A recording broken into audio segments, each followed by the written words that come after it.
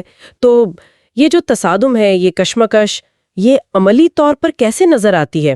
ان تحریروں میں کیا بتایا گیا ہے؟ دیکھیں، مصنفین نے 2 اہم قسمیں بتائی ہیں۔ ایک تو ہے فالٹ لائن تصادم۔ فالٹ لائن، ٹھیک ہے۔ جی، یہ مقامی سطح پر ہوتا ہے، جیسے مختلف تہذیبوں کے پڑوسی ملک ہوں یا گروہوں، خاص طور پر مسلمانوں اور غیر مسلم گروہوں کے درمیان جو سرحدی علاقے ہیں نا، وہاں اس کی مثالیں دی ہیں۔ اچھا، اور دوسری قسم وہ ذرا بڑے پیمانے کی ہے، اسے کور اسٹیٹ تصادم کہا گیا ہے، یعنی مرکزی ریاستوں کا تصادم۔ یعنی بڑی طاقتوں کا؟ بالکل، یہ عالمی سطح کا معاملہ ہے اور مختلف تہذیبوں کی جو بڑی مرکزی ریاستیں ہیں ان کے درمیان ہوتا ہے۔ اور ان بڑی ریاستوں میں ان میں تصادم کی وجوہات کیا ہیں؟ کیا یہ وہی پرانی طاقت کی سیاست ہے یا کچھ اور بھی ہے؟ وجوہات تو کافی جانی پہچانی ہی ہیں، جیسے عالمی اثر و رسوخ بڑھانا، فوجی طاقت کا مقابلہ یعنی ہتھیاروں کی دوڑ، جی، معاشی برتری کی کوشش، اپنی اقدار، اپنی ثقافت پھیلانے کی خواہش، اور ہاں، کبھی کبھار علاقے کے جھگڑے بھی۔ ٹھیک۔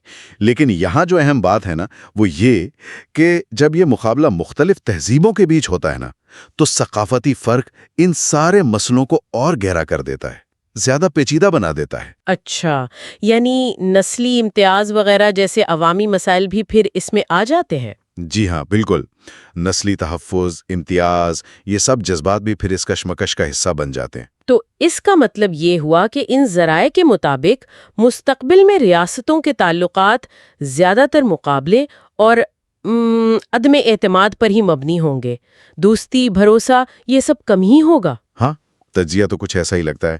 تعلقات کی نوعیت شاید سرد امن جیسی ہو۔ سرد امن؟ جی، یا سر جنگ جیسی کیفیت، یا تجارتی جنگ چل رہی ہو، یا بس شدید قسم کا مقابلہ۔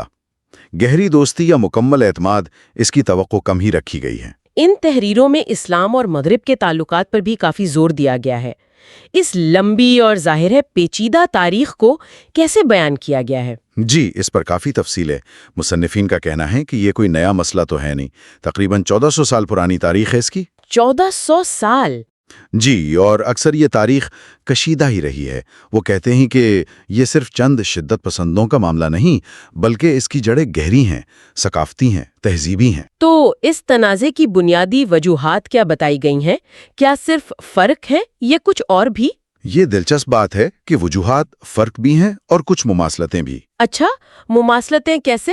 دیکھیں، فرق تو واضح ہیں، جیسے اسلام میں مذہب اور سیاست روایتی طور پر جڑے ہوئے ہیں، جبکہ مغرب میں ان کو الگ رکھنے کا نظریہ ہے۔ جی، لیکن مماثلتیں بھی ہیں۔ دونوں توحیدی مذہب ہیں، دونوں کا دعویٰ ہے کہ ان کا پیغام پوری دنیا کے لیے ہے، دونوں تبلیغی نوعیت کے ہیں، اور دونوں کی تاریخ میں جہاد یا صلیبی جنگوں جیسے تصورات بھی رہے ہیں۔ اور جو حالیہ کشیدگی بڑھی ہے، اس کے بھی کچھ عوامل گنوائے گئے ہیں، جیسے مسلم آبادی میں اضافہ، اسلامی احیاء کی لہر جس سے خود اعتمادی آئی ہے۔ ٹھیک ہے۔ دوسری طرف مغرب کی عالمگیریت کی کوششیں اور مسلم ممالک میں مداخلت، جس پر ظاہر ہے ناراضگی ہے۔ پھر کمیونزم ختم ہوا تو ایک مشترکہ دشمن نہیں رہا، اور اب جو رابطے بڑھیں، اس سے اپنی تہذیبی شناخت کا احساس بھی تیز ہوا ہے۔ تو بنیادی طور پر یہ طاقت کا ٹکراؤ ہے کہ حکمرانی کون کرے گا، اور ثقافت کا کہ صحیح کیا ہے، جیسا کہ مواد میں اشارہ ہے۔ بالکل بالکل، مصنفین اسے ایک طرح کی کوازی وار کہہ رہے ہیں۔ کوازی وار؟ جی، جس میں ایک طرف شاید دہشت گردی جیسے حربے ہیں، تو دوسری طرف فضائی طاقت ہے، خفیہ آپریشن ہیں، اقتصادی پابندیاں ہیں۔ اچھا۔ مغرب کے لیے وہ کہتے ہیں اصل مسئلہ اسلام ہے، ایک مختلف تہذیب جو اپنی ثقافت کو برتر سمجھتی ہے اور اپنی موجودہ طاقت کی کمی پر پریشان ہے۔ اور دوسری طرف؟ اور اسلام کے نقطہ نظر سے اصل مسئلہ مغرب ہے، ایک مختلف تہذیب جو اپنی ثقافت کو عالمگیر سمجھتی ہے اور اپنی طاقت کے زور پر اسے پھیلانا چاہتی ہے۔ ٹھیک ہے، مغرب اور اسلامی دنیا سے آگے بڑھتے ہوئے ایشیا پر بھی بات ہوئی ہے، خاص طور پر چین کے ابھار پر۔ تو ایشیا کی معاشی ترقی دنیا کو کیسے بدل رہی ہے؟ جی، ایشیا کی معاشی ترقی کے 3 بڑے اثرات بتائے گئے ہیں۔ ایک تو یہ کہ ایشیائی ملکوں کی فوجی طاقت بڑھ رہی ہے، ظاہر ہے۔ دوسرا، اس سے ایشیا اور مغرب، خاص کر امریکہ کے درمیان تناؤ بڑھ رہا ہے، اور تیسرا، یہ چین کو خطے میں اپنا اثر و رسوخ بڑھانے کا موقع دے رہی ہے۔ ایشیا کو ایک طرح سے تہذیبوں کا پگھلنے کا برتن یعنی کالڈرن کہا گیا ہے، جہاں مختلف تہذیبیں آپس میں ملتی ہیں اور اس سے تعلقات بھی پیچیدہ ہوتے ہیں اور ٹکراؤ کے امکانات بھی پیدا ہوتے ہیں۔ اور اس میں چین کا کردار اتنا اہم کیوں نظر آتا ہے؟ تجزیہ یہ ہے کہ چین اپنی لمبی تاریخ، اپنے منفرد ثقافت اور اب جو اس کی معاشی طاقت ہے، اس کی بنیاد پر مشرقی ایشیا میں اپنا غلبہ یعنی ہیجیمنی قائم کرنے کی طرف بڑھ رہا ہے۔ اچھا، اور یہ امریکہ کے پرانے مفاد سے سیدھا ٹکراتا ہے۔ امریکہ ہمیشہ سے یہ چاہتا رہا ہے کہ ایشیا میں کوئی ایک طاقت پوری طرح غالب نہ ہو۔ تو پھر باقی ملک کیا کریں گے اس صورتحال میں؟ ان کا رد عمل کیا ہو سکتا ہے؟ دو راستے دکھائے گئے ہیں۔ یا تو ممالک چین کے خلاف توازن قائم کرنے کی کوشش کریں گے، جسے بیلنسنگ کہتے ہیں، یعنی اس کے خلاف اتحاد بنائیں گے۔ ٹھیک۔ یا پھر وہ چین کے ساتھ ہی شامل ہو جائیں گے، جسے بینڈ ویگننگ کہتے ہیں، یعنی جو طاقت بڑھ رہی ہے اسی کے ساتھ چل پڑو۔ اچھا، مصنفین کا خیال ہے کہ ایشیا کی تاریخ اور ثقافت کو دیکھیں تو بینڈ ویگننگ کا امکان زیادہ ہو سکتا ہے کہ جاپان جیسے ملک بھی آہستہ آہستہ چین کا غلبہ قبول کر لیں۔ تو اگر ان سارے نکات کو ہم جوڑ کر دیکھیں تو یہ تحریریں مستقبل کی دنیا کی کیسی تصویر بنا رہی ہیں؟ عالمی صف بندی کیسی نظر آ سکتی ہے؟ دیکھیں، سرد جنگ والی جو سادہ سی دنیا تھی نا، دو کیمپوں والی امریکہ اور سوویت یونین، وہ اب نہیں رہی۔ اس کی جگہ ایک بہت زیادہ پیچیدہ، کثیر قطبی اور کثیر تہذیبی دنیا لے رہی ہے۔ اور جو مرکزی کشمکش ہے وہ شاید مغرب اور اسے چیلنج کرنے والی تہذیبوں کے درمیان ہوگی، خاص طور پر اسلام اور چین، یعنی کنفیوشن تہذیب۔ اچھا، ایک کنفیوشن اسلامی اتحاد کا بھی ذکر ہے؟ جی، ایک ممکنہ بلاک کے طور پر اس کا ذکر ہے، جیسے پاکستان، ایران، چین مل کر مغرب کے خلاف ایک گروپ بنا لیں، اور روس اور بھارت جیسی تہذیبیں جنہیں جھولتی ہوئی یعنی سوئنگ تہذیبیں کہا گیا ہے، جو کسی ایک طرف پوری طرح نہیں ہے، ان کا کردار بہت اہم ہوگا، ان کے تعلقات بدلتے رہیں گے۔ بہت دلچسپ۔ آخر میں اپنے سننے والوں کے لیے ایک نقطہ چھوڑتے ہیں سوچنے کے لیے۔ ان ذرائع میں ایک اشارہ ہے کہ ایشیا کا مستقبل شاید اپنے ماضی جیسا ہو جائے، جی، جہاں امن طاقت کے توازن سے نہیں آتا تھا بلکہ کسی ایک غالب طاقت کے استحکام سے قائم ہوتا تھا۔ تو سوال یہ ہے کہ کیا دنیا تصادم کے ذریعے ایک نئے توازن کی طرف جا رہی ہے، یا پھر کسی ایک یا چند تہذیبوں کے غلبے کے ذریعے ایک مختلف قسم کے امن کی طرف؟ یہ سوال ان تحریروں کو پڑھ کر ذہن میں ضرور آتا ہے۔ اگلا chapter 10 from transition wars to fault line wars میں ہم دیکھیں گے کہ چھوٹی جنگ کیسے دھیرے دھیرے ایک بڑی تہذیبی جنگ بن جاتی ہے۔ Chapter 10 from transition wars to fault line wars. ہر چھوٹی جنگ اصل میں ایک بڑی جنگ کا پہلا قدم ہوتی ہے، اور جب یہ سویلائزیشنل ہوتی ہے تو اسے کوئی روک نہیں سکتا۔ آج ہمارے سامنے ایک بہت دلچسپ تجزیاتی تحریر ہے۔ یہ 20ویں صدی کے آخر کی دو بڑی جنگوں کو، یعنی افغان جنگ اور خلیجی جنگ، ایک خاص زاویے سے دیکھتی ہے، تہذیبوں کے تصادم کے نقطہ نظر سے۔ جی بالکل، اور یہ تحریر صرف یہ نہیں بتاتی کہ جنگیں ہوئیں، بلکہ وہ اصل میں اس پورے عمل کا جائزہ لیتی ہے کہ کیسے یہ تنازعات جو شروع میں تو ریاستوں کے درمیان لگے تھے، وہ ایک وسیع تر تہذیبی کشمکش بن گئے۔ صحیح۔ اور خاص طور پر جو فالٹ لائن جنگیں ہوتی ہیں، یعنی تہذیبی حد فاصل پر لڑی جانے والی جنگیں، ان کی نوعیت پر روشنی ڈالتی ہے۔ تو آج ہماری کوشش یہی ہوگی کہ اس تحریر سے اہم نکات نکالیں، سمجھیں کہ یہ جنگیں کیسے تبدیل ہوئیں، ان میں کون سے بڑے عالمی رجحانات نظر آتے ہیں۔ تو آئیے شروع کرتے ہیں۔ پہلے افغان جنگ کی بات کر لیتے ہیں۔ 1979 سے 89 تک یہ تو سوویت یونین کے حملے سے شروع ہوئی تھی۔ ہاں، بظاہر تو منفی شروع ہوئی، لیکن تحریر کا جو مرکزی نقطہ ہے وہ یہ ہے کہ بہت جلد اس جنگ کے معنی ہر ایک کے لیے الگ ہو گئے۔ امریکہ کے لیے یہ سرد جنگ کی ایک فیصلہ کن فتح تھی۔ اچھا۔ سوویت یونین کے زوال کی طرف ایک قدم۔ دوسری طرف دنیا بھر کے مسلمانوں کے لیے، خاص طور پر جو لڑنے آئے، ان کے لیے یہ اسلام کی فتح تھی۔ اس میں بیرونی کردار بہت اہم تھا۔ سعودی عرب اور امریکہ کی طرف سے بھاری فنڈنگ آئی۔ جی اندازاً کوئی 25,000 غیر ملکی مسلم رضاکار بھی شریک ہوئے، اور پاکستان کا کردار تو کلیدی تھا۔ ٹریننگ، پناہ گاہیں، فنڈز کی تقسیم، سب کچھ۔ یعنی ایک علاقائی جنگ مختلف عالمی طاقتوں اور نظریات کے لیے ایک طرح سے علامتی میدان بن گئی، اور اس کے نتائج بھی پھر گہرے نکلے ہوں گے؟ بالکل، نتیجہ یہ نکلا کہ ایک تو تجربہ کار جنگجوؤں کی ایک بڑی تعداد تیار ہو گئی، عالمی سطح پر عسکریت پسند نیٹ ورکس بنے، اور شاید سب سے اہم بات، مسلمانوں میں خاص طور پر اسلام پسند حلقوں میں خود اعتمادی بہت بڑھ گئی اور مغرب مخالف جذبات میں بھی اضافہ ہوا۔ اچھا، اب آتے ہیں خلیجی جنگ کی طرف۔ 1991 یہ تو عراق کے کویت پر حملے سے شروع ہوئی، یہ کیسے تہذیبی رنگ میں ڈھل گئی؟ یہاں تبدیلی آئی جب مغربی فوجی مداخلت ہوئی، یعنی جب امریکہ کی قیادت میں اتحاد نے کویت کو آزاد کرانے کے لیے فوجی کارروائی شروع کی نا، جی، تو بہت سے مسلمانوں کے نزدیک یہ فوراً مغرب بمقابلہ اسلام کی جنگ بن گئی۔ حکومتیں شاید شروع میں اتنی واضح نہ ہوں، منقسم ہوں، لیکن عوامی سطح پر اگر دیکھیں تو مسلم رائے عامہ بڑی حد تک مغرب کے خلاف تھی، اور صدام حسین کی حامی نظر آئی، بھلے ہی وہ اس کی پالیسیوں سے متفق نہ ہوں۔ اور صدام حسین نے بھی تو اس صورتحال کو استعمال کیا ہوگا؟ بالکل کیا۔ صدام نے بھی اسے آپ کہہ لیں اسلامی رنگ دینے کی کوشش کی، حالانکہ خود وہ سیکولر تھا۔ دنیا بھر میں اسلام پسند تنظیموں نے بھی اسے صلیبیوں اور سیونیوں کی اسلام کے خلاف جنگ قرار دیا۔ اچھا، اس کا ایک دلچسپ پہلو یہ بھی تھا کہ اس نے مسلمانوں کے اندرونی اختلافات کو وقتی طور پر کم کیا، جیسے ایران عراق۔ جی ہاں، یہ ایک ضمنی اثر تھا۔ ایران اور عراق جو اتنی لمبی جنگ لڑ چکے تھے، ان کے بیچ بھی ایک طرح کی مفاہمت نظر آنے لگی۔ تو جنگ کے بعد کیا ہوا؟ مغرب تو جیت گیا عسکری طور پر۔ ہاں، عسکری کامیابی تو واضح تھی، کویت آزاد ہو گیا، لیکن سیاسی اور نظریاتی سطح پر دیکھیں تو مسلمانوں میں مغرب کے خلاف ناراضگی کم نہیں ہوئی، بلکہ شاید بڑھی۔ اور ایک بڑا نتیجہ یہ نکلا کہ خلیج میں امریکی فوجی موجودگی مستقل ہو گئی اور پہلے سے زیادہ مضبوط بھی، جو خود بعد میں کئی مسائل کا سبب بنی۔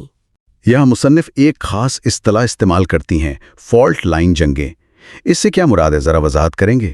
فالٹ لائن جنگوں سے مراد یعنی کہ وہ تنازعات ہیں جو مختلف تہذیبوں سے تعلق رکھنے والے گروہوں کے درمیان ہوتے ہیں۔ اکثر یہ ان تہذیبوں کی جغرافیائی سرحدوں پر ہوتے ہیں۔ اچھا، یہ جنگیں عام طور پر شناخت، مذہب اور زمین کے کنٹرول پر لڑی جاتی ہیں، خاص طور پر اگر وہ زمین مقدس سمجھی جاتی ہو۔ تحریر کے مطابق یہ جنگیں اکثر لمبی چلتی ہیں، زیادہ پرتشدد ہوتی ہیں۔ اور ان میں شدت کیسے آتی ہے؟ شدت آتی ہے جب ہم تہذیب ممالک یعنی کن کنٹریز اپنی تہذیب کے گروہوں کی مدد کے لیے آ جاتے ہیں۔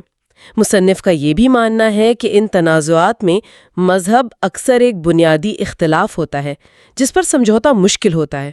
کیا مصنف یہ بھی کہتی ہیں کہ ہر تہذیبی سرحد لازماً فالٹ لائن بنے گی؟ نہیں، لازماً تو نہیں، لیکن تحریر اشارہ کرتی ہے کہ جہاں پہلے سے تاریخی شکایات ہوں، وسائل کی کمی ہو، سیاسی عدم استحکام ہو، وہاں تہذیبی فرق تنازع کو زیادہ شدید بنا سکتا ہے، خاص طور پر جب باہر سے بھی مدد آ رہی ہو۔ تحریر میں یہ نکتہ بھی ہے کہ 1990 کے دہائی کے شروع میں جو بین التہذیبی تنازعات ہوئے، ان میں مسلمانوں کا کردار کافی نمایاں تھا۔ اس کی کیا وجوہات بتائی گئی ہیں؟ جی، مصنف کئی ممکنہ وجوہات گنواتی ہیں۔ پرانی تاریخی دشمنیاں ہیں، سیاسی تبدیلیاں ہیں، جیسے سلطنتوں کا خاتمہ، نئی ریاستوں کا بننا، جمہوریت کے ابتدائی اثرات جو کبھی کبھی عدم استحکام بھی لاتے ہیں، لیکن ایک عنصر جس پر خاص زور دیا گیا ہے وہ ہے آبادیاتی تبدیلیاں، یعنی یوتھ بلج۔ Youth bilge? نوجوان آبادی میں اضافہ؟ بالکل، نوجوان آبادی میں تیزی سے اضافہ۔ تو اس کا تعلق تنازعات سے کیسے بنتا ہے؟ کیا صرف نوجوانوں کا زیادہ ہونا ہی وجہ ہے؟ نہیں، صرف تعداد نہیں۔ تحریر کہتی ہے کہ جب نوجوانوں کی ایک بہت بڑی تعداد کو مناسب معاشی مواقع نہ ملیں، اچھی تعلیم نہ ہو، سیاسی نمائندگی نہ ہو، تو ان میں بے چینی بڑھتی ہے، مایوسی پھیلتی ہے۔ صحیح۔ ایسے میں وہ انتہا پسند نظریات یا متشدد تحریکوں کا آسان ہدف بن سکتے ہیں۔ مصنف سری لنکا، کوسوو، بوسنیا جیسی مثالیں دیتی ہیں کہ جہاں یوتھ بلج تھا وہاں تنازعات میں شدت بھی آئی۔ اس کے علاوہ مسلم دنیا میں کسی ایک غالب مرکزی ریاست کی کمی اور مجموعی آبادیاتی دباؤ کو بھی عوامل کے طور پر پیش کیا گیا ہے۔ تو خلاصہ یہ ہوا کہ یہ تحریر افغان اور خلیجی جنگوں کو روایتی ریاستی جنگوں سے آگے بڑھ کر تہذیبی تصادم میں تبدیل ہوتے ہوئے دیکھتی ہے۔ یہ جنگیں گویا فالٹ لائن تنازعات کی مثالیں بن گئیں، جن میں شناخت، تاریخ، سیاست اور خاص طور پر یہ آبادیاتی عوامل یہ سب اہم کردار ادا کر رہے تھے۔ بالکل درست۔ اور یہ تجزیہ ہمیں ایک بہت اہم سوال کی طرف لے جاتا ہے۔ اگر 20ویں صدی کے آخر میں مسلم معاشروں میں یوتھ بلج تنازعات کا ایک بڑا محرک تھا، جیسے کہ مصنف کا استدلال ہے، تو پھر آگے کیا ہوگا؟ یعنی آنے والی دہائیوں میں جب یہ نسل بڑی ہو جائے گی، پختہ عمر کو پہنچے گی اور آبادی کا تناسب بدلے گا، تو کیا ہم مختلف علاقوں میں تنازعات کی نوعیت اور شدت میں کوئی تبدیلی دیکھیں گے؟ یہ واقعی یہ غور طلب نکتہ ہے۔ اگلا chapter 11 the dynamics of fault line wars ہمیں سمجھاتا ہے کہ جب جنگ شروع ہو جائے تو وہ اتنی آسانی سے رکتی کیوں؟ Chapter 11 the dynamics of fault line wars, جب سویلائزیشنز ٹکراتی ہیں۔ جنگ صرف ایک دن یا ایک سال کی نہیں ہوتی، وہ برسوں تک جلتی رہتی ہے۔ آج ہم مہذب تصادم، فالٹ لائن جنگوں کا تسلسل کے موضوع پر بات کر رہے ہیں۔ جو مواد ہمیں ملا ہے اس کی بنیاد پر کوشش یہ سمجھنے کی ہے کہ یہ فالٹ لائن تنازعات، مطلب تہذیبی سرحدوں پر جو لڑائیاں ہوتی ہیں، یہ کیسے شروع ہوتی ہیں، کیوں اتنی شدید ہو جاتی ہیں، اور انہیں روکنا وہ اتنا مشکل کیوں ہوتا ہے۔ جی بالکل، اور ان جنگوں کا ایک خاص پیٹرن ہوتا ہے۔ یہ اکثر مختلف تہذیبوں کے گروہوں کے درمیان ہوتی ہیں۔ ہم دیکھتے ہیں کہ شناختیں وہ بہت واضح، بہت سخت ہو جاتی ہیں۔ ہاں، مطلب وہ لکیریں کھینچ جاتی ہیں۔ بالکل، اور مذہب کا کردار اکثر مرکزی ہو جاتا ہے، اور پھر باہر کی طاقتیں وہ بھی شامل ہو جاتی ہیں۔ مواد میں یہ بات خاص طور پر نظر آتی ہے کہ جیسے ہی تشدد شروع ہوتا ہے نا، تو صورتحال بڑی تیزی سے ہم بمقابلہ وہ میں بدل جاتی ہے۔ جی، جو شناختیں پہلے شاید اتنی نمایاں نہ تھیں، وہ تنازع کا مرکز بن جاتی ہیں، سخت ہو جاتی ہیں۔ انہیں شناختی جنگیں بھی کہا گیا ہے۔ یہ تو بڑی پریشان کن تبدیلی ہے۔ ہاں، اور اس کا ایک نتیجہ یہ نکلتا ہے شناخت کے سخت ہونے کا کہ جو معتدل آوازیں ہوتی ہیں نا، وہ کمزور پڑ جاتی ہیں، وہ سائیڈ لائن ہو جاتی ہیں۔ اچھا، ذرائع میں کئی مثالیں ہیں، جیسے فلپائن میں مورو تنازع، سوڈان ہے، فلسطین اسرائیل، چیچنیا آپ دیکھیں تو ہر جگہ زیادہ شدت پسند گروہ وقت کے ساتھ زیادہ با اثر ہو گئے۔ اوہ، بوسنیا میں بھی یہی ہوا۔ وہاں جو مسلم پارٹی تھی SDA، اس کے اندر بھی علیجہ عزت بیگووچ کا جو زیادہ قوم پرست دھڑا تھا وہ حاوی ہو گیا۔ تو گویا وہ مفاہمت کی گنجائش ہی ختم ہو جاتی ہے۔ ایک تاجک رہنما کا قول بھی ہے کہ مفاہمت کی لغت بند ہو رہی ہے، میدان جنگ کی زبان شروع ہو رہی ہے۔ یہ تو صورتحال کو بالکل واضح کر دیتا ہے۔ بالکل، اور پھر مذہب کا کردار۔ ان جنگوں میں مذہب بہت بہت اہم ہو جاتا ہے۔ مذہبی شناخت اکثر سب سے اوپر آ جاتی ہے۔ اچھا، اس کی کیا وجہ ہے؟ اس کی آپ کہہ لیں 2 بڑی وجوہات ہیں۔ ایک تو نفسیاتی طور پر یہ کافر یا دشمن قوتوں کے خلاف جدوجہد کو ایک جواز، ایک تقدس بخشتی ہے۔ دوسری وجہ زیادہ عملی ہے، وہ یہ کہ اپنی وسیع تر تہذیبی برادری سے مدد حاصل کرنے کا یہ سب سے مؤثر طریقہ بن جاتا ہے۔ مذہب کے نام پر اپیل کرنا آسان ہوتا ہے۔ اچھا، تو مواد میں خاص طور پر مسلم گروہوں کا ذکر ہے کہ کیسے مقامی تنازعات جیسے آذربائیجان، تاجکستان، چچنیا، کشمیر میں وہ جلد ہی اسلام کے نام پر عالمی حمایت حاصل کرنے کی کوششوں میں بدل گئے۔ جی ہاں، یہاں تک کہ بوسنیا، جو ایک زمانے میں کافی سیکولر معاشرہ مانا جاتا تھا، جنگ کے دوران وہاں بھی مذہبی شناخت گہری ہوئی اور معاشرے پر وہ ایک اسلامی رنگ غالب آ گیا۔ جی یہ بہت اہم نکتہ ہے، اور اسی بیرونی مدد کی بات سے ایک اور تصور جڑتا ہے جسے ذرائع کنٹری سنڈروم کہتے ہیں، یعنی رشتہ دار ممالک کا کردار۔ کنٹری سنڈروم، اچھا یہ کیا ہے؟ بنیادی بات یہ ہے کہ یہ فالٹ لائن جنگیں صرف مقامی نہیں رہتی۔ دونوں فریق جو ہیں وہ اپنی تہذیب سے جڑے ممالک اور گروہوں سے مدد مانگتے ہیں۔ ان کو رشتہ دار ممالک یا کن کنٹریز کہا گیا ہے۔ ٹھیک، یہ مدد مالی ہو سکتی ہے، فوجی، سفارتی، علامتی، کسی بھی قسم کی۔ اور مواد یہ بھی بتاتا ہے کہ اس سے تنازع اور پھیلتا ہے اور پیچیدہ ہو جاتا ہے۔ مطلب اب صرف بنیادی لڑنے والے فریق نہیں رہتے۔ نہیں رہتے، بالکل۔ بلکہ ثانوی فریق بھی آ جاتے ہیں، جیسے بوسنیا جنگ میں سربیا اور کروشیا کی حکومتیں تھیں، جی، اور پھر ثالثی فریق بھی ہوتے ہیں، وہ بیرونی طاقتیں جو براہ راست تو نہیں لڑ رہی لیکن اپنا اثر و رسوخ استعمال کرتی ہیں، جیسے روس، جرمنی یا اسلامی ممالک۔ اور ہاں، وہ ڈائسپورا یعنی بیرون ملک مقیم آبادیاں، ان کا بھی بڑا کردار ہوتا ہے۔ نگورنو کاراباخ میں آرمینیائی کمیونٹی کی مثال دی گئی ہے۔ جی بالکل، اور بوسنیا کی جنگ تو اس کنٹری سنڈروم کی شاید سب سے واضح مثال ہے۔ آپ دیکھیں، مسلم دنیا نے خاص طور پر ایران، سعودی عربیہ، ترکی، انہوں نے بوسنیائی مسلمانوں کی بہت مدد کی۔ دوسری طرف آرتھوڈاکس دنیا جیسے روس اور یونان، وہ سربوں کی حمایت کر رہے تھے، اور مغربی ممالک جیسے جرمنی، ویٹیکن، بعد میں امریکہ، وہ کروٹوں کے حامی تھے۔ یہ بالکل تہذیبی بنیادوں پر سب بندی تھی۔ تو اگر یہ جنگیں اتنی پیچیدہ ہو جاتی ہیں، اتنی ساری طاقتیں ملوث ہو جاتی ہیں، تو پھر انہیں روکنا کیا یہ ممکن بھی ہے؟ مواد تو کہتا ہے کہ انتہائی مشکل کام ہے، اور یہ جنگیں اکثر مستقل طور پر ختم نہیں ہوتی، بس وقفے لیتی ہیں۔ بالکل درست۔ انہیں روکنے کے لیے عام طور پر 2 شرطیں پوری ہونی ضروری لگتی ہیں۔ اچھا، کیا ہے وہ؟ پہلی تو یہ کہ جو بنیادی لڑنے والے فریق ہیں وہ تھک جائیں، مطلب جانی اور مالی نقصان اتنا ہو جائے کہ ان میں مزید لڑنے کی ہمت نہ رہے۔ یعنی ایگزاسشن۔ جی بالکل۔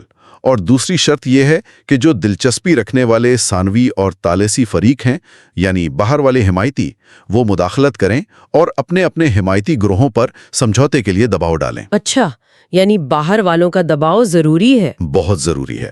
غیر جانبدار ثالث جن کا اپنا کوئی مفاد نہ ہو، وہ شاذ و نادر ہی کامیاب ہوتے ہیں۔ ان جنگوں میں مفادات کا کردار بہت اہم ہے۔ یہ تو پھر ایک بہت ہی پیچیدہ کھیل بن جاتا ہے۔ مواد میں اسے 3 سطحی کھیل کہا گیا ہے، یعنی مذاکرات 3 سطحوں پر ہو رہے ہوتے ہیں: لڑنے والوں کے درمیان، ان کے بیرونی حمایتیوں کے درمیان، اور پھر ان بیرونی طاقتوں کے آپس میں۔ بالکل۔ اور اکثر، جیسا کہ کہا گیا، امن کی قیمت اپنوں سے غداری سمجھی جاتی ہے۔ ملوسووچ کی مثال دی گئی ہے کہ کیسے اس نے بوسنیائی سربوں پر دباؤ ڈالا ڈیٹن معاہدے کے لیے۔ جی، اور حقیقت یہ ہے کہ کوئی بھی معاہدہ، چاہے وہ وقتی ہی کیوں نہ ہو، تبھی چلتا ہے جب وہ زمینی حقائق کی عکاسی کرے، یعنی طاقت کا توازن کیا ہے اور بیرونی طاقتوں کے مفادات کیا ہیں۔ جب تک یہ چیزیں معاہدے کے حق میں نہ ہوں، پائیدار امن مشکل لگتا ہے۔ تو آخر میں سوال یہی ذہن میں آتا ہے کہ کیا یہ فالٹ لائن جنگیں واقعی کبھی ختم ہو سکتی ہیں، یا جیسا کہ مواد اشارہ کر رہا ہے، یہ صرف وقفے لیتی ہیں اور پھر سے بھڑک سکتی ہیں؟ یہ بہت گہرا سوال ہے۔ ذرائع میں ایک دلچسپ موازنہ کیا گیا ہے بوسنیا کی جنگ کا ہسپانی خانہ جنگی سے۔ کہا گیا کہ ہسپانوی جنگ نظریاتی تھی، آئیڈیالوجی کی جنگ تھی، جبکہ بوسنیا کی جنگ تہذیبی تھی۔ ہسپانی خانہ جنگی کو دوسری جنگ عظیم کا پیش خیمہ کہا جاتا ہے۔ تو سوال یہ اٹھتا ہے کہ کیا بوسنیا اور اس جیسی دوسری فالٹ لائن جنگیں، کیا یہ بھی تہذیبوں کے درمیان جاری کسی وسیع-تر، کسی لمبی جنگ کے محض مختلف ابواب ہیں؟ یہ ایک ایسی سوچ ہے جو واقعی غور طلب ہے۔ اگلا حصہ، part 5، The Future of Civilizations، Chapter 12، The West، Civilizations and Civilization میں سب سے بڑا سوال اٹھتا ہے، کیا دنیا ایک گلوبل سویلائزیشن بن سکتی ہے یا ہمیشہ لڑتی رہے؟ حصہ پنجم، تہذیبوں کا مستقبل، باب 12، مغرب تہذیبیں اور تہذیب۔ انسانیت کا آخری امتحان یہ ہے، کیا ہم ایک عالمی تہذیب بنا پائیں گے یا ہمیشہ متعدد تہذیبوں کے میدان جنگ میں جئیں گے؟ آج ہم سیموئل ہنٹنگٹن کی مشہور کتاب تہذیبوں کا تصادم کے ایک کافی اہم حصے پر بات کر رہے ہیں۔ جی، بنیادی سوال یہ ہے کہ کیا مغربی تہذیب، جس کا پچھلی کئی صدیوں سے دنیا پر گہرا اثر رہا ہے، کیا وہ اب زوال کی طرف جا رہی ہے؟ یا اس میں اب بھی خود کو سنبھالنے اور ایک طرح سے نیا جنم لینے کی صلاحیت باقی ہے؟ بالکل۔ تاریخ تو یہی بتاتی ہے کہ بڑی تہذیبیں عروج پر پہنچ کر خود کو شاید لازوال سمجھنے لگتی ہیں۔ جی ہاں۔ اور پھر زوال کا شکار ہو جاتی ہیں۔ تو کیا مغرب کی کہانی مختلف ہوگی؟ یہ ہے اصل سوال۔ یہ سوال واقعی بہت اہم ہے۔ دیکھیں، ماخذ اس بات پر زور دیتا ہے کہ بھلے 1500 کے بعد سے مغرب کا عالمی اثر و رسوخ بہت زیادہ رہا ہے، لیکن اس کا مطلب یہ نہیں کہ وہ تاریخ کے جو عمومی اصول ہیں ان سے بالکل ہی آزاد ہے۔ اچھا، جیسے کیرول کوئگلی کا ذکر آتا ہے، جنہوں نے تہذیبوں کے عروج و زوال کے آپ کہہ لیں 7 مراحل بتائے ہیں۔ تو مؤخذ کا اشارہ یہ ہے کہ مغرب شاید اب اپنے سنہرے دور یا جسے آفاقی ریاست کا مرحلہ کہتے ہیں اس میں ہے۔ اور یہ تشویش کی بات کیوں ہے؟ تشویش کی بات اس لیے ہے کہ تاریخی طور پر یہ مرحلہ اکثر تہذیب کے زوال سے کچھ پہلے آتا ہے۔ اچھا، تو یہ صرف بیرونی چیلنجز نہیں ہیں، مطلب مغرب کے اندر بھی مسائل ہیں جن کی طرف اشارہ کیا جا رہا ہے۔ جی بالکل، مؤخذ کئی داخلی کمزوریوں کی نشاندہی کرتا ہے جنہیں نظر انداز کرنا مشکل ہے۔ مثلاً معاشی طور پر اگر دیکھیں تو شرح نمو یعنی گروتھ ریٹ اس میں سستی نظر آتی ہے، بچت اور سرمایہ کاری میں کمی، خاص طور پر اگر آپ مشرقی ایشیا کی معیشتوں سے موازنہ کریں۔ صحیح۔ پھر آبادیاتی مسئلہ ہے، مغربی ممالک میں شرح پیدائش بہت کم ہو گئی ہے۔ ہاں، یہ تو سنتے ہیں۔ تو امیگریشن کو ایک حل سمجھا جاتا ہے، لیکن پھر نئے لوگوں کو معاشرے میں ضم کرنا، ثقافتی ہم آہنگی، اس کے اپنے مسائل ہیں۔ اور سماجی سطح پر کیا صورتحال ہے؟ کیا وہاں بھی کوئی بحران کی بات ہے؟ اچھا، خاندانی نظام کی کمزوری، شادی طلاق کے رجحانات بدل رہے ہیں، اور جو کام کرنے کی روایتی اخلاقیات تھیں ان میں بھی کمی آ رہی ہے۔ ثقافتی اور سیاسی سطح پر بھی ایک تقسیم سی نظر آتی ہے، جیسے یورپ میں کچھ مسلم تارکین وطن یا امریکہ میں ہسپانی کمیونٹی کے حوالے سے ماخذ کہتا ہے کہ ان کا مغربی ثقافت میں مکمل انضمام شاید نہیں ہو پا رہا۔ جی، یورپ میں عیسائیت کا اثر کم ہو رہا ہے، اور امریکہ میں ایک بڑا چیلنج کثیر الثقافتی یعنی ملٹی کلچرلزم کے نظریے کی صورت میں ہے۔ یہ کثیر الثقافتی چیلنج والی بات یہ تھوڑی وضاحت طلب ہے۔ ماخذ کے مطابق یہ امریکہ کے لیے اتنا بڑا خطرہ کیوں ہے؟ یہ تو صرف مختلف ثقافتوں کا مل جل کر رہنا نہیں، ماخذ اسے اس سے زیادہ گہرا سمجھتا ہے۔ اس کے مطابق یہ تحریک امریکہ کی جو بنیادی مغربی شناخت ہے اسی کو چیلنج کرتی ہے۔ اچھا، کس طرح؟ یہ نظریہ کہتا ہے کہ امریکہ کسی ایک یعنی مغربی تہذیب کا حصہ نہیں، بلکہ وہ مختلف برابر کی تہذیبوں کا ایک مجموعہ ہے۔ ماخذ خبردار کرتا ہے کہ اگر امریکہ اپنی مغربی جڑوں اور امریکی عقیدے یعنی وہ بنیادی اقدار جن پر ملک بنا، جی بالکل، جیسے انفرادیت پسندی، قانون کی حکمرانی، آزادی، اگر ان کو چھوڑ دیا تو امریکہ اپنی شناخت کھو دے گا اور شاید ایک متحد ملک کے طور پر بھی قائم نہ رہ سکے۔ اور یہ ماخذ کے مطابق مغرب کے وسیع تر زوال کا ایک اہم اشارہ ہو سکتا ہے۔ یہ تو واقعی سنگین باتیں ہیں۔ تو ان چیلنجز کو دیکھتے ہوئے کیا ماخذ مغرب کے بچاؤ یا تجدید کا کوئی راستہ بھی بتاتا ہے؟ اور وہ جو ایک خیال ہے کہ مغربی اقدار آفاقی ہیں، پوری دنیا کے لیے ہیں۔ ہاں، اس آفاقیت یعنی یونیورسلزم کے نظریے کو ماخذ بہت سختی سے مسترد کرتا ہے۔ کیوں؟ لگتی ہے صحیح۔ اور یہ خطرناک ہے۔ یہ تہذیبوں کے درمیان ٹکراؤ اور جنگ کا سبب بن سکتا ہے۔ ماخذ کہتا ہے کہ مغرب کو اپنی طاقت اپنی آفاقیت میں نہیں بلکہ اپنی انفرادیت، اپنی یونیکنس میں دیکھنی چاہیے۔ تو پھر بچاؤ کیسے ہوگا؟ اگر آفاقیت نہیں تو کیا؟ بچاؤ کے لیے ماخذ چند نکات دیتا ہے۔ ایک تو یہ کہ مغرب اپنی منفرد خصوصیات جیسے مسیحی ورثہ، تکثیریت، انفرادیت پسندی، قانون کی حکمرانی ان کو سمجھے اور ان کی حفاظت کرے۔ اندرونی طور پر مضبوطی؟ جی، اندرونی طور پر اپنی سماجی اور اخلاقی بنیادوں کو مضبوط کرے۔ امریکہ اور یورپ کو مل کر کام کرنا چاہیے، یعنی اٹلانٹکزم کو فروغ دینا چاہیے۔ اور سب سے اہم نقطہ کیا ہے؟ شاید سب سے اہم نقطہ، مغرب دوسری تہذیبوں کے اندرونی معاملات میں مداخلت سے گریز کرے۔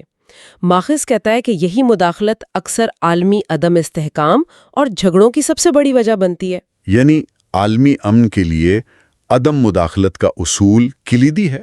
بالکل، ماخذ اسے باقاعدہ ایک اصول کہتا ہے، عدم مداخلت کا اصول، یعنی ایبسٹینشن رول۔ سادہ بات یہ کہ بڑی طاقتیں یا تہذیبوں کے مرکز وہ دوسری تہذیبوں کے اندرونی جھگڑوں میں نہ پڑیں۔ اچھا، یہ ایک کثیر التہذیبی دنیا میں امن کی پہلی شرط ہے۔ اس کے ساتھ ایک دوسرا اصول بھی ہے، مشترکہ ثالثی کا اصول، یعنی جوائنٹ میڈیشن رول۔ اس کا کیا مطلب ہے؟ اس کا مطلب ہے کہ جب کسی تہذیب کے اندر ہی مختلف گروہوں میں لڑائی ہو جائے تو اس تہذیب کی جو مرکزی ریاستیں ہیں وہ مل کر بیچ بچاؤ کرائیں اور جنگ روکیں۔